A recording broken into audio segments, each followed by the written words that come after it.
Okay,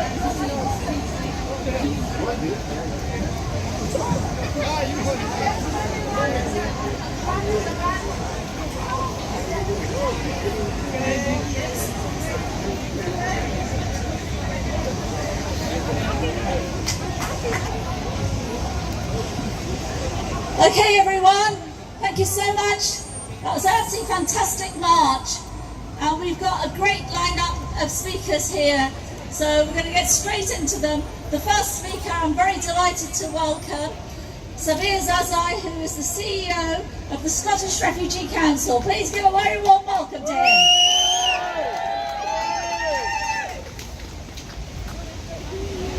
Good morning, everyone. I'm delighted to be here.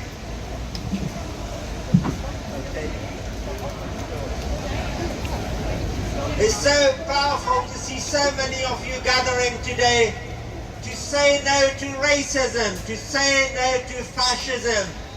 Yesterday reminded us that it's time for us to reflect. It's time for us to think about the state of the nasty politics here in the UK and around the world. How divided we are. And also a reminder that we're opposite what we would want to be as a world and as a country. The Islamophobia, the anti-Semitism, the UK government's nasty hostile environment policy is all that adds to what happened yesterday.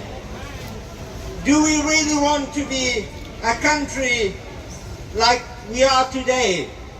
Is this where we want to raise our kids? This isn't the world we recognize. We need to take action, but beyond today's rally, today is an important part of that change that we want to see. But let's go beyond today and let's take action where we can. Racism anywhere is racism everywhere. It's our shared responsibility to challenge racism wherever we find it. We need to start from today. So much hope is there in the square. There is so much warmth. There is so much action. We need to build on that. Show courage. We need to show resilience and solidarity. That is what hurts the fascists and the racists most. Show that we are united, and also don't leave the square today until you have said hello to everyone, until you've greeted people next to you, and think about the next steps we're taking. We can only address this situation by small acts of kindness. There is a refugee festival this June in Scotland. Celebrate that with the colours and the richness that refugees bring to this country.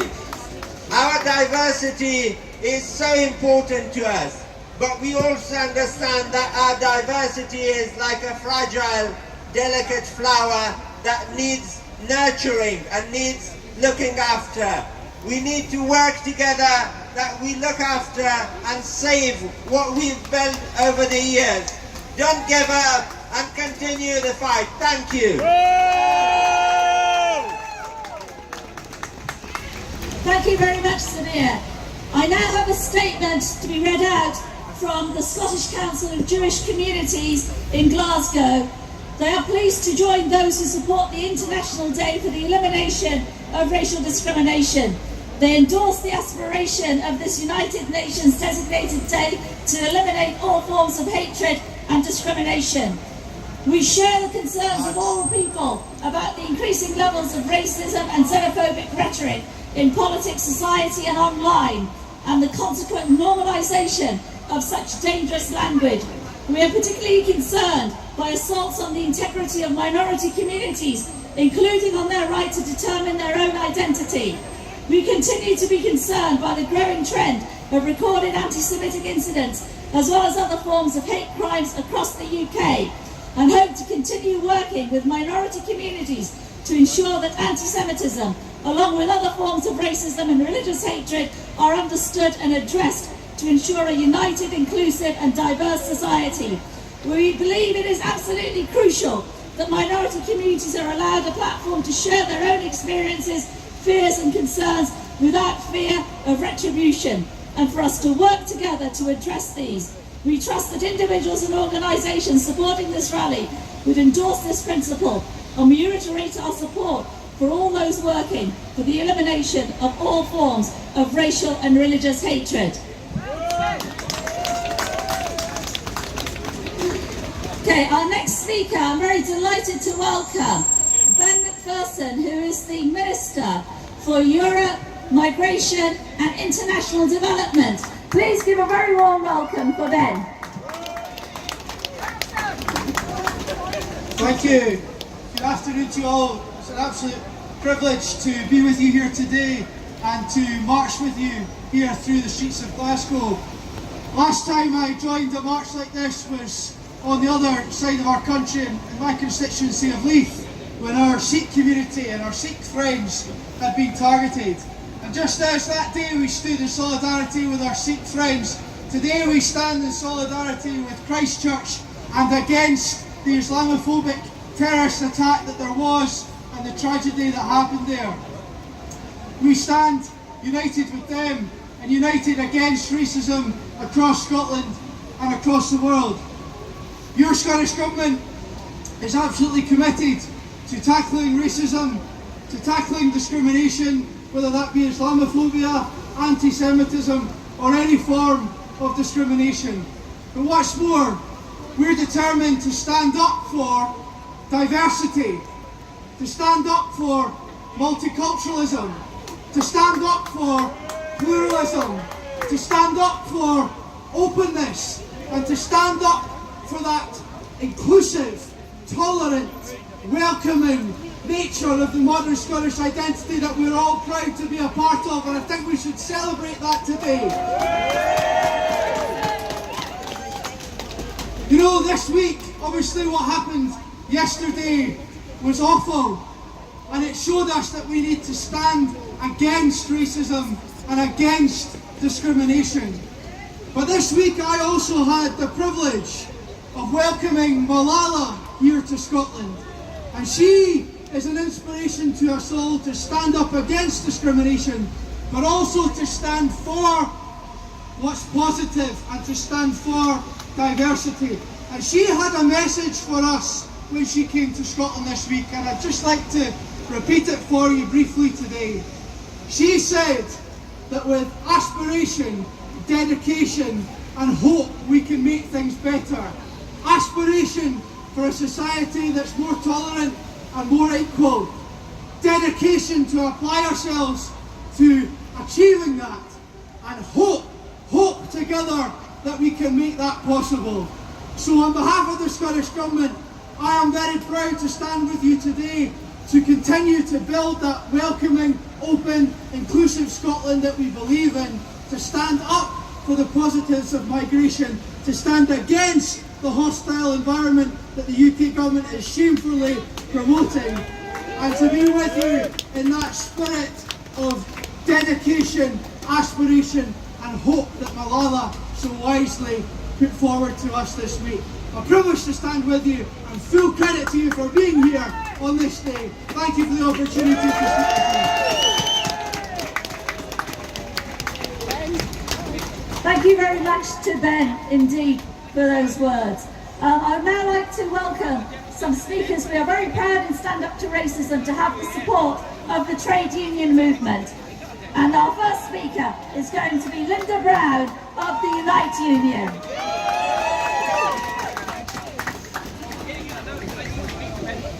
Hi everyone.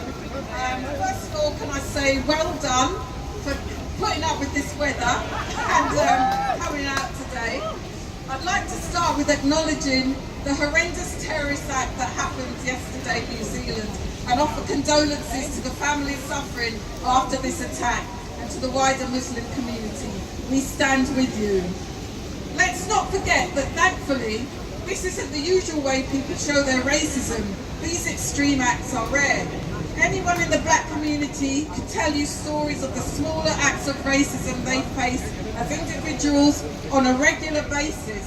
It can be anything from no one wanting to sit next to you on the bus, which is actually quite nice, to verbal abuse, shouting at you from cars, and your children's snidey comments, tasteless jokes, or feeling invisible when you're trying to be served somewhere. I'm a proud member of the trade union and labour movement, we've traditionally stood alongside oppressed people fighting racism and fascism internationally. We believe that racism is used to oppress all working people. It is used to divide us and distract us to ensure that we are less effective at fighting the common enemy, the ruling class, who exploit and oppress us every day. Brexit is a prime example of this.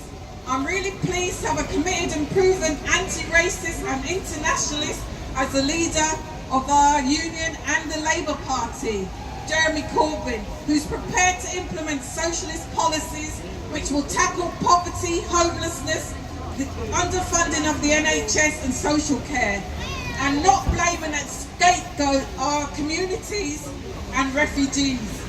He's pointing out that the real enemies are the capitalists and their representatives, the Tories. My union have launched a campaign called Unity Over Division in order to support the fight against racism and fascism and the extreme right, and counter the extreme right propaganda used to scapegoat our communities and sow division in our workplaces and in sport, to counter Robinson and the rest of them who are trying to pretend they're standing up for working people. As well as this, we support and represent every day at work people facing racism and discrimination in their communities and workplaces, and winning many victories for our members. There's an old saying that we have in the labour movement: the workers united will never be defeated. And that means as much today as it ever did. So I would like to say, keep fighting everyone, and thanks for coming.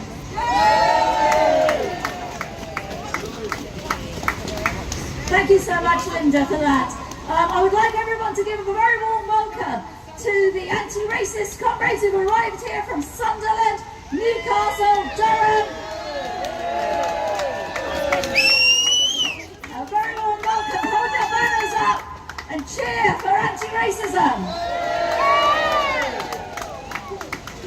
Okay, our next speaker is Bill Ramsey, representing the EIS Scottish Union of Teachers. Hi, good afternoon, sisters and brothers. I'm from the Educational Institute of Scotland, Scotland's biggest, and we reckon. Can you hear me? Yeah? No.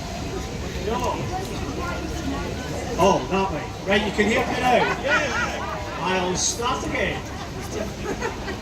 My name's Bill Ramsey. I'm from the Educational Institute of Scotland, Scotland's main teachers' trade union, and as far as we know, the world's oldest teachers' trade union. I bet you didn't know that.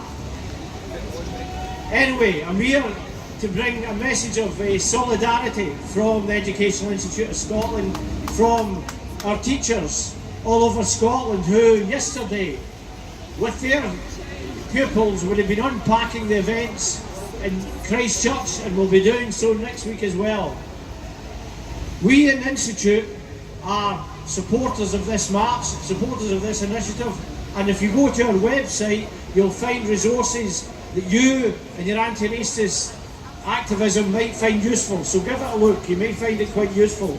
We've got some useful resources on tackling the myths of immigration and others that I won't go into at this time. What I want to do with the few minutes that I'm going to spend is spend my time talking about what happened in the last few days in Christchurch and the impact of that. I want to spend a little bit of time talking about Islamophobia, particularly Islamophobia.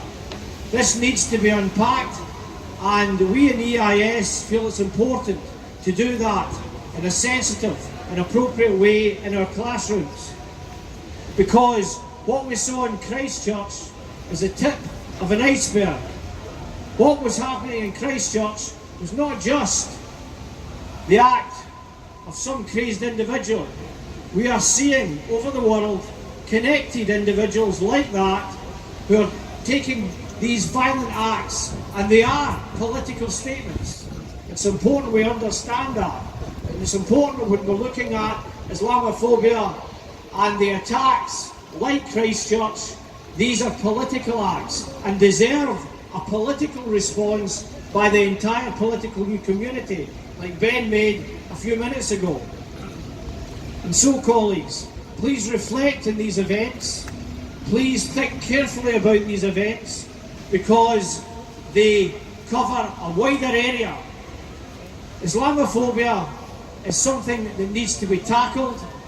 Our members do that in their day-to-day work in classrooms, and I commend you and your activism. Turning up today is an important step in activism in this weather.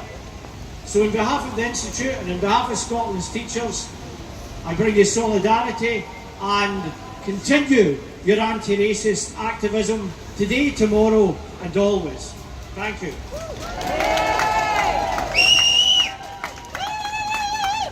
Thank you, Bill. Our next speaker is Anna Salma, who is MSP for Glasgow and also chair of the cross-party group on Islamophobia. Please welcome Anas. Brothers and sisters, we gather in Glasgow today in George Square, in the rain, the wind, the cold, to send a unified message to Scotland, to the UK and to the world that we together will root out prejudice and hate in all its forms. And we also gather in a sombre mood because of the circumstances in New Zealand, and we send a message of solidarity to all people living in New Zealand, to wider Muslim community right around the world, to anyone that is hurting, that we stand with you at your moment of need, and we will not let this hate go unchallenged. But we can't ignore the wider political reality. The politics of the us versus them, the creating of the other, sowing the seeds of prejudice and hate for political gain. And that's why we've got to come together to challenge the politics of the far right, the politics that wants to divide our communities.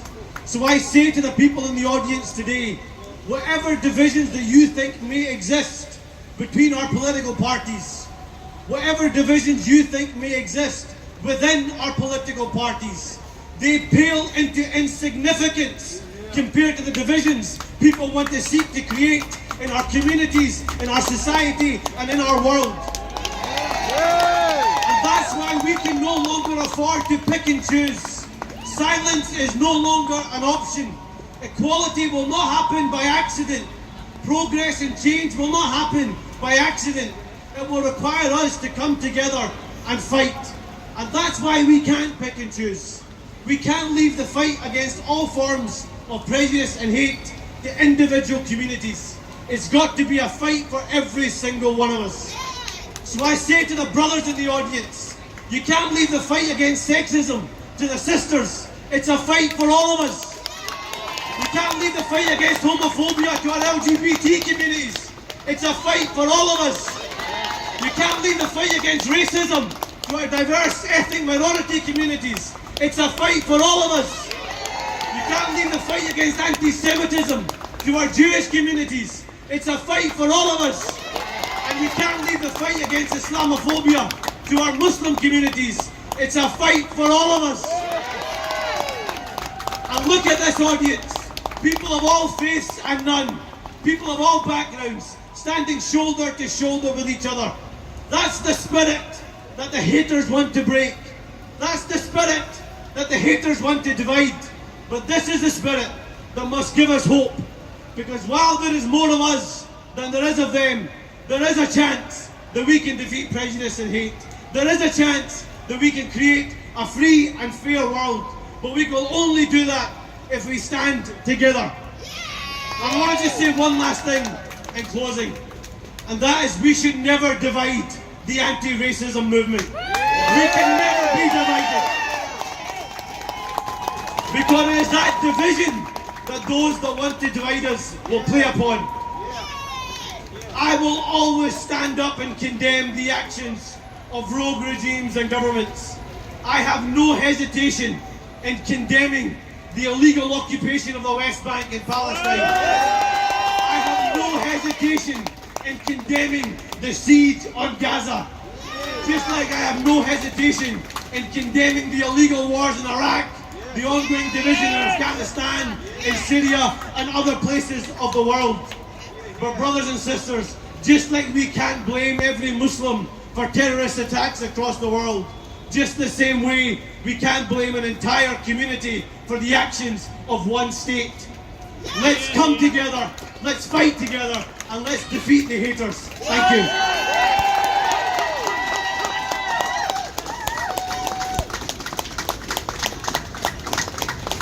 Thank you, Anas, for those words which are incredibly powerful and really demonstrate the unity of our movement. I'd like you all now to please give a very warm welcome to Alison Guinness, who is the MP for Glasgow. Thank you very much, everybody. First of all, I want to say thank you. I want to say thank you to the organisers of this brilliant march today. And I want to say thank you to each and every one of you for turning up in the pissing rain and coming out to fight racism and fascism.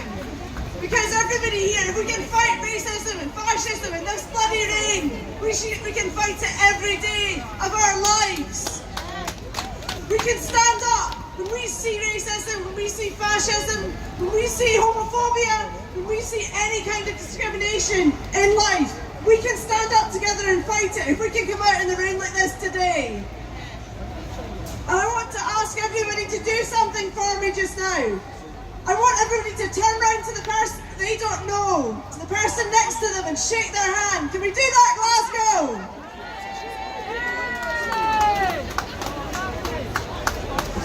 Because this is about coming together. This is about coming and meeting new people and standing up for one another. And we can do that, Glasgow. We can do that every day. Stand up for one another. Make sure that we leave nobody behind in this fight. Everybody, thank you so much for coming here. Thank you for choosing Scotland as your home.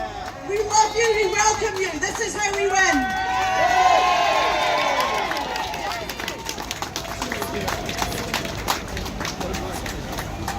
Absolutely brilliant, Alison. Thank you so much for that. Our next speaker, I'm very pleased to welcome, is Rubina Qureshi of Positive Action in Housing.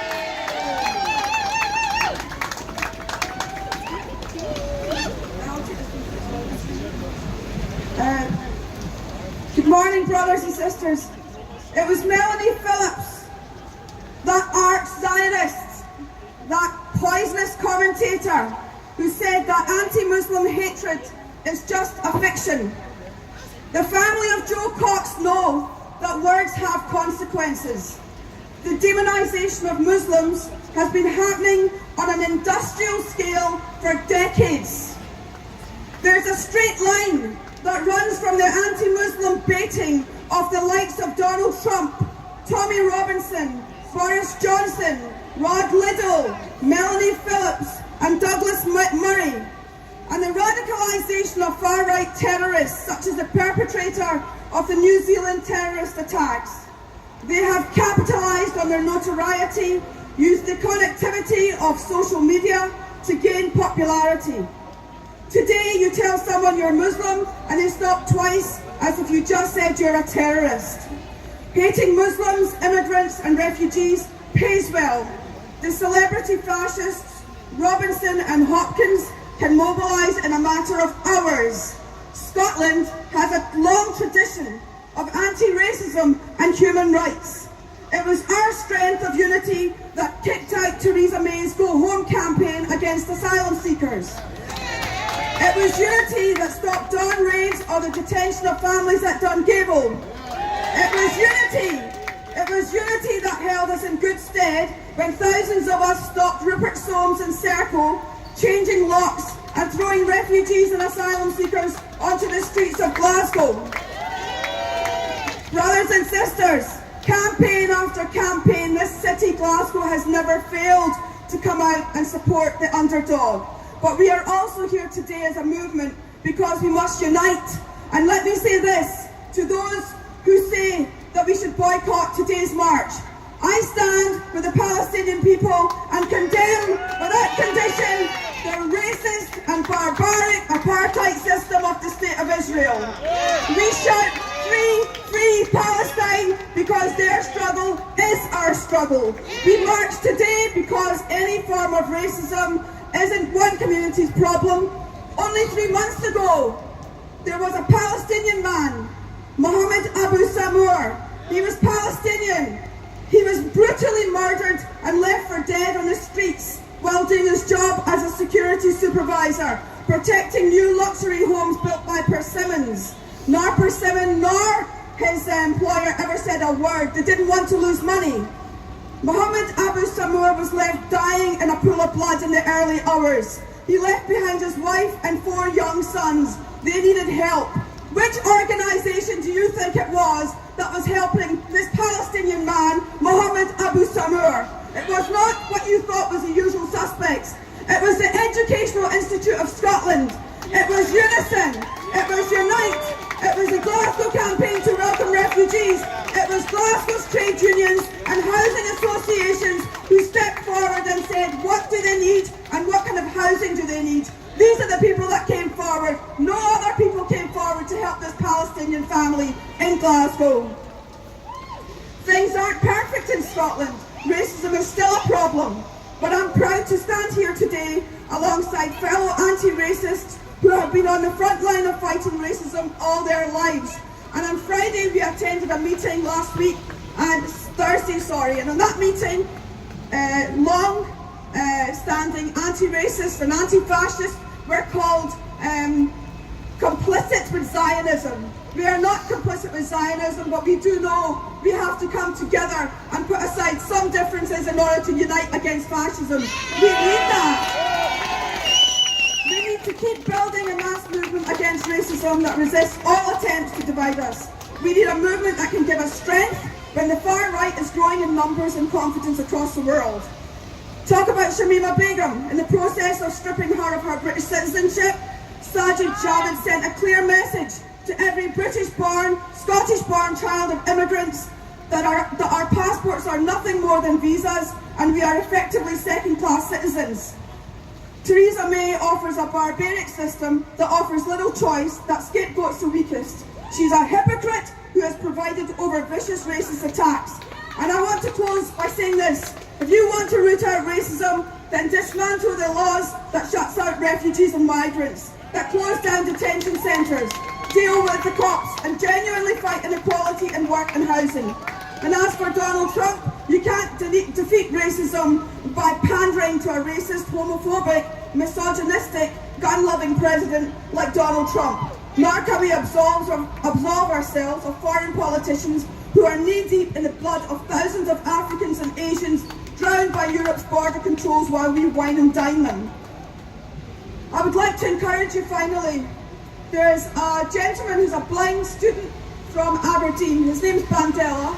The Aberdeen University is trying to have him removed. Basically, they're saying he can't study there anymore and he faces deportation on March 26th. There will be more information about this on our website. Other than that, to say thank you and thank you for support.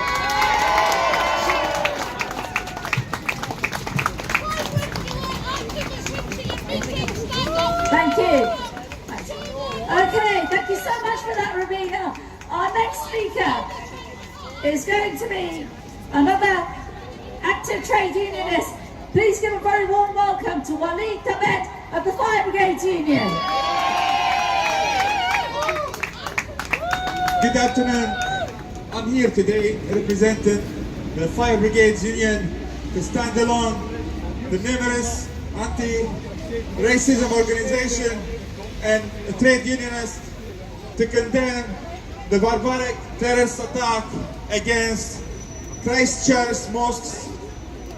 Sadly, many of the victims were refugees who thought they finally found safety.